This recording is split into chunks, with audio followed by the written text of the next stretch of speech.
Hello नमस्कार, मैं हूं प्रदीप अहिरवार और आप देख रहे हैं स्टूडेंट्स ग्रुप। तो स्वागत है आप सबका हमारे यूट्यूब चैनल में। जिन्होंने अभी तक सब्सक्राइब नहीं किया है तो प्लीज़ वो लाइक सब्सक्राइब जरूर कर दें और बेल आइकन को भी जरूर दबा दें। तो चलिए आज का वीडियो प्रारंभ करते हैं। आज का हमारा वीडियो का टॉपिक है दूरी, विस्थापन, वेग, चाल और त्वरण। इनकी परिभाषा, इनको समझेंगे, ये टर्म्स हैं क्या, ये पद हैं क्या, इनको समझेंगे और इनके बारे में डिटेल जानकारी ग्रहण करेंगे। तो चलिए आज का वीडियो प्रारंभ करते हैं। आइए, पहला दूरी। दूरी को अंग्रेजी में कहते हैं डिस्टेंस। अब डिस्टेंस किसे कहते हैं ये समझ लेते हैं। दो बिंदुओं के बीच की कुल पथ लंबाई। दो बिंदुओं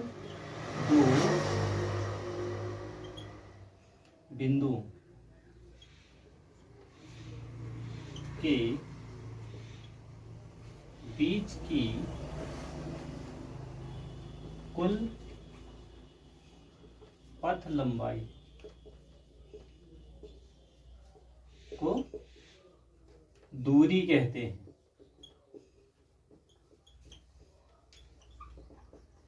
दो बिंदुओं के बीच की कुल पथ लंबाई को दूरी कहते हैं। और ऐसा भी कह सकते हैं कि किसी गतिमान वस्तु द्वारा तय की गई कुल पथ लंबाई। दो बिंदुओं के बीच कुल पथ लंबाई, total distance covered by a moving object. किसी मूविंग ऑब्जेक्ट के द्वारा कितना टोटल डिस्टेंस कवर किया गया है या टोटल लेंथ जो है कवर की गई है। एग्जांपल दे देते हैं। ये दो बिंदु हैं, ठीक, और इन दोनों बिंदुओं के बीच में ये रास्ता ऐसे है, ऐसा फिर ऐसा, ये रास्ता है ये, और इसके बीच में हम बना देते सड़क जैसे, कुछ सड़क जैसा लगेगा। तो अगर आपको बताना है कि दूरी कहाँ है, तो दूरी यहाँ जहाँ आप चलेंगे, या बाइक से जाएं या आप खुद चले, पैदल चले, जहाँ जहाँ आप चलते हुए जा रहे हैं बस उसको नापते चले जाओ। 1 मीटर, 2 मीटर, 3 मीटर, 4 मीटर, जो भी आप चलते चले जाएंगे उसके अकॉर्डिंग नापते चले जाओ। और जो आपने टोटल लेंथ नापी है, कुल पथ लंबाई को हम क्या कहेंगे, दूरी कहेंगे। तो दो बिंदुओं के बीच की कुल पथ लंबाई को दूरी कहते हैं। याद रखेंगे इस एग्जाम्पल को। एक और चीज, दूरी अदिश राशि है। अदिश राशि है मतलब इसमें हमें दिशा का ज्ञान नहीं होता, दिशा के बारे में नहीं पता चलता, ठीक है। दूरी की जब बात आएगी तो सिर्फ और सिर्फ वो एक परिमाण बताएगी, वैल्यू बताएगी, कितने किलोमीटर चल रहा है या कितने किलोमीटर चले हैं, कितनी डिस्टेंस कवर की है। दिशा नहीं बताएगी, दिशा का ज्ञान नहीं होता है। और इसका मात्रक क्या है वो भी देख लेते हैं। दूरी का मात्रक है मीटर। मात्रक इसका क्या है, मीटर है। ध्यान रखना है आपने, दूरी, दो बिंदुओं के बीच की कुल पथ लंबाई को दूरी कहते हैं। और दूरी कैसी राशि है, अदिश राशि है। दूरी का मात्रक क्या है, मीटर है। इसमें केवल हमें परिमाण निकालना होता है और कुछ नहीं। यानी कि जहाँ जिस रास्ते में आप चल रहे हैं बस उसको नापते चले जाइए। जहाँ जहाँ आपके सुनहरे पाँव के निशान पड़ते चले जाएंगे उसको आप नापते चले जाइए। लास्ट में जहाँ पहुँच जाएंगे वो एक बिंदु और दूसरे बिंदु के बीच की दूरी कहलाएगी। दो बिंदुओं के बीच की दूरी कहलाएगी। अब एक ही जगह खड़े रहेंगे दूरी नहीं निकलेगी, ठीक है। एक ही जगह पर खड़े रहेंगे तो क्या होगा, वो सिर्फ इंगित एक बिंदु को इंडिकेट करेगा, मूल बिंदु को इंडिकेट करेगा। लेकिन जब दूसरा बिंदु आ जाएगा तो उनके बीच की जो कुल पथ लंबाई होगी उसको दूरी कहते हैं। तो उम्मीद है ये समझ में आ गया होगा। चलिए आगे बढ़ते हैं।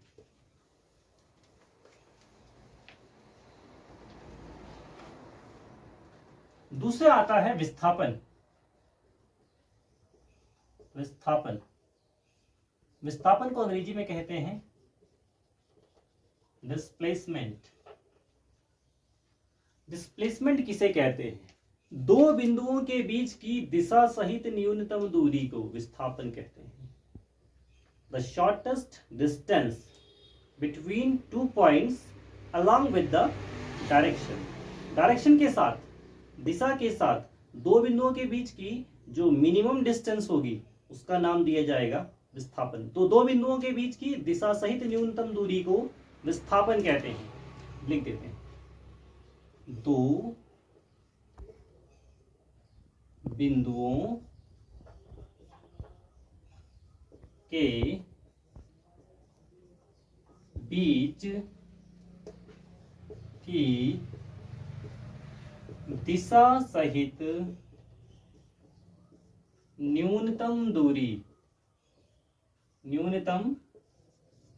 दूरी को विस्थापन कहते हैं।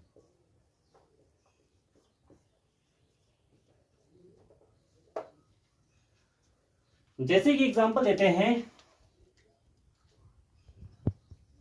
ये है देहरादून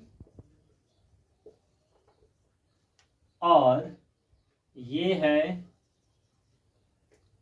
हिमाचल प्रदेश, ठीक है। अब हमें यहां से रास्ता दिखाई देता है, ये है रास्ता हिमाचल प्रदेश का, गूगल के अकॉर्डिंग ऐसे हमने बना दिया, सिर्फ काल्पनिक है रास्ता, इसको हकीकत में ना लें। इतना जल्दी पहुंच जाओगे तो फिर आप हर घंटे हिमाचल प्रदेश पहुंच जाए, ठीक है। ये रास्ता है, अगर इस रास्ते में आप चलते हैं तो आपको 5 घंटे लगते हैं हिमाचल प्रदेश पहुंचने में, ठीक। लेकिन अगर इस रास्ते से ना जाकर के आपके पास ऐसी कोई ताकत आ जाए कि आप उड़ के जाएं हिमाचल प्रदेश, तो सीधे जाएंगे ना, और वो सीधा रास्ता ऐसे होगा ये, और यही शॉर्टेस्ट डिस्टेंस भी है, सबसे छोटी डिस्टेंस भी है। इसमें डायरेक्शन का भी ज्ञान होगा, भाई डायरेक्शन, इसी डायरेक्शन में जाएंगे तभी तो हिमाचल प्रदेश पहुंचेंगे जल्दी से जल्दी।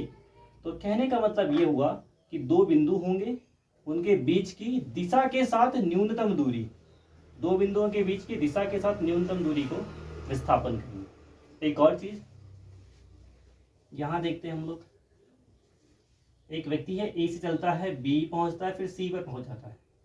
अब यहां से यहां तक 10 सेंटीमीटर है, 10 मीटर है, इधर भी 10 मीटर है, ठीक। अगर हमें विस्थापन ज्ञात करना है तो क्या करेंगे, देखो ये लाइन खींच देंगे। अगर यहां से यहां गए, फिर यहां से यहां गए, तो वो दूरी हो गई। दूरी अगर बात करें तो क्या हो जाएगा, देखो दूरी इज इक्वल टू 10 + 10, यानी कि AB + BC, 10 + 10 कितना आ जाएगा, 20 सेंटीमीटर। लेकिन विस्थापन की बात करूं मैं तो विस्थापन AC निकलेगा, और AC क्या निकलेगा बच्चों, AC हमें पता है ना, ये पाइथागोरस प्रमेय बन जाएगी। ये एक समकोण त्रिभुज है, 90 डिग्री ये है, ये कर्ण है हाइपोटेनस, इसको बेस बोल दो, इसको परपेंडिकुलर, इसको आधार, और ये लंब हो जाएगा। तो 10 का स्क्वायर + 10 का स्क्वायर कितना आ जाएगा, 100 + 100 दैट इज 200 रूट, और वैल्यू आ जाएगी इसकी 10√2 मीटर। तो कहने का मतलब क्या हो जाएगा, जो न्यूनतम डिस्टेंस है वो AC है, और उसकी वैल्यू कितनी है, 10√2। इस तरीके से आप क्या कर लेंगे, डिस्प्लेसमेंट निकाल लेंगे। तो दो बिंदुओं के बीच की दिशा सहित न्यूनतम दूरी को विस्थापन कहते हैं। विस्थापन का एक और एग्जांपल देता हूं। आपने एक गेंद ली, ये एक पहला एग्जांपल बताया मैंने, ये दूसरा एग्जांपल बताया मैंने, अब तीसरा एग्जांपल।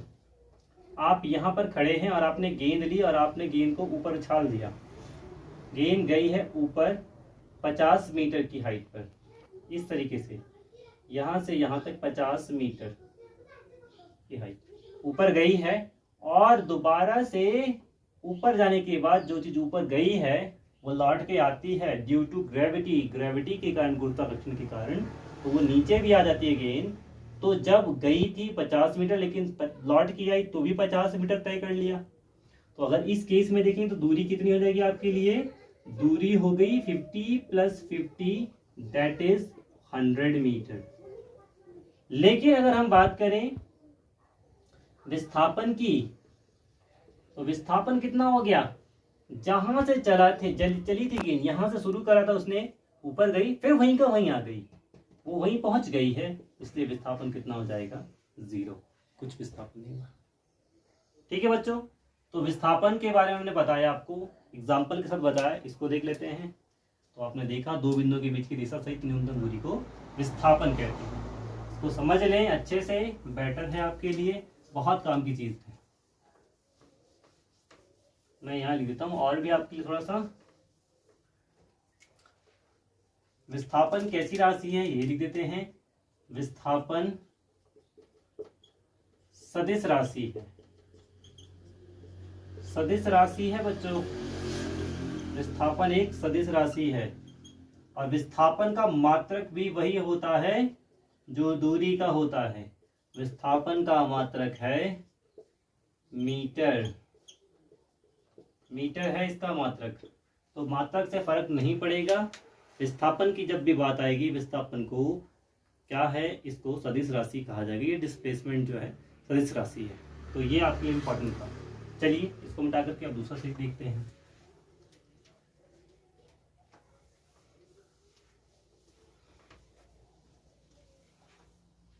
विस्थापन हो गया। अब बात करते हैं बच्चों चाल की।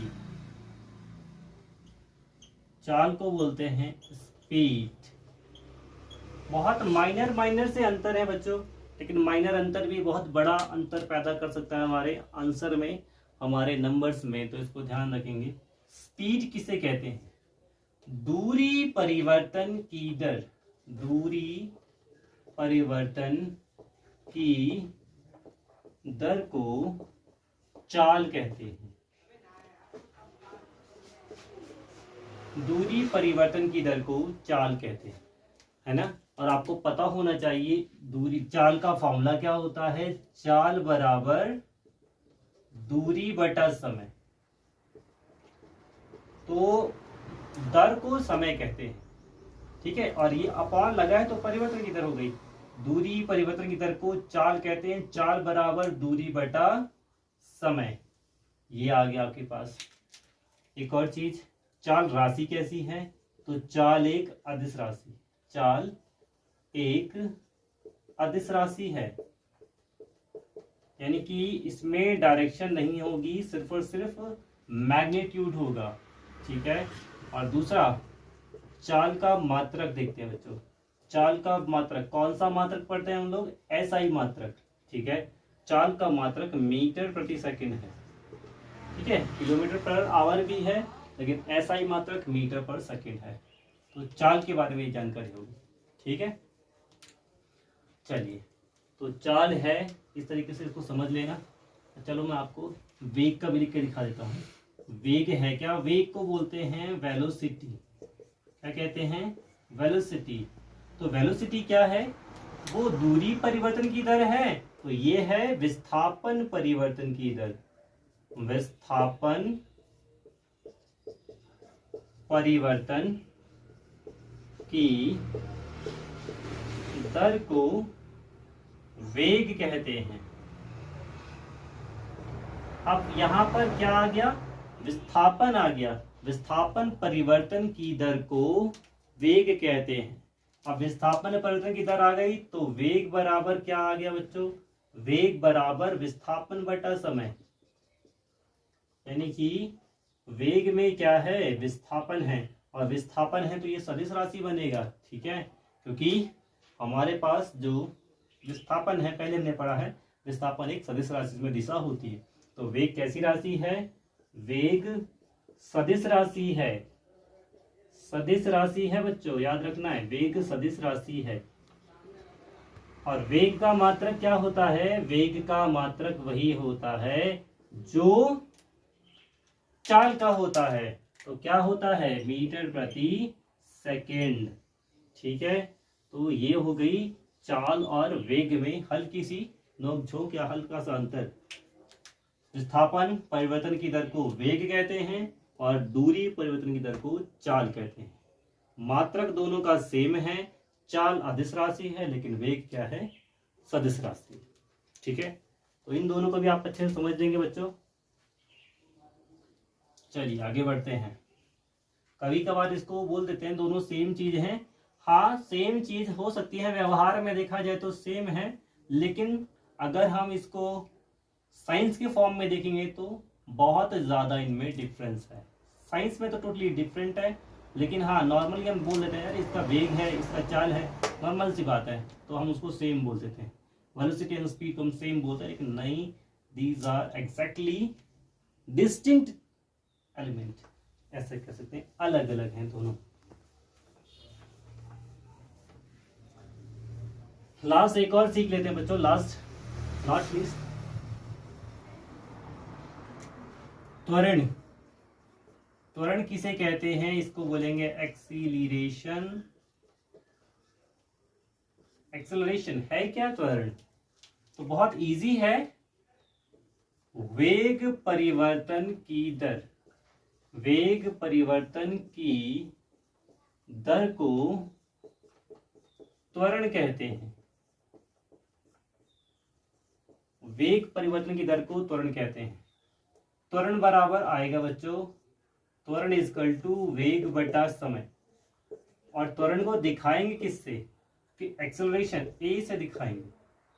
इसका मात्रक, अच्छा त्वरण क्या है? एक सदिश राशि है बच्चों, कि वेग आगे इसके अंदर ना, तो वेग यानी कि त्वरण क्या है? एक त्वरण एक सदिश राशि है, it is a vector quantity. और त्वरण का मात्रक क्या है? त्वरण का मात्रक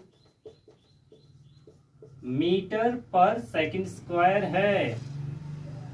देखो बच्चों, त्वरण के लिए हम एक्सेलरेशन की बात करते हैं, एक्सेलरेटर आपकी गाड़ियों में होता है, उसके कारण आप क्या करते हैं? रेस बढ़ाते हैं, ठीक है। लेकिन अगर आपको रेस कम करनी है तो उसको कहते हैं मंदन। उसको क्या कहेंगे? मंदन, मंदन कहेंगे, और अंग्रेजी में इसको कहेंगे रिटार्डेशन। मंदन में जब भी वर्ड आएगा कि इतना मंदन हो रहा है, गाड़ी में मंदन हो रहा है, तब आप ए की वैल्यू नेगेटिव ले लेना। क्या लेना? ए की जो वैल्यू आएगी इज इक्वल टू, मैं लिख देता हूं यहाँ पर नेगेटिव, नेगेटिव लेना बच्चों। जब अगर आप नेगेटिव ले लेंगे ए की वैल्यू, तो वो मंदन कहलाएगा, और अगर पॉजिटिव रखेंगे तो वो एक्सेलरेशन कहलाएगा, त्वरण कहलाएगा। इस बात को आपको ध्यान रखना है। और त्वरण एक सदिश राशि है, और त्वरण का मात्रक मीटर प्रति सेकंड स्क्वायर है। तो उम्मीद है आज का ये वीडियो आपको पसंद आया होगा। अगर आपको पसंद आया तो उसको जरूर लाइक करें, शेयर करें। धन्यवाद।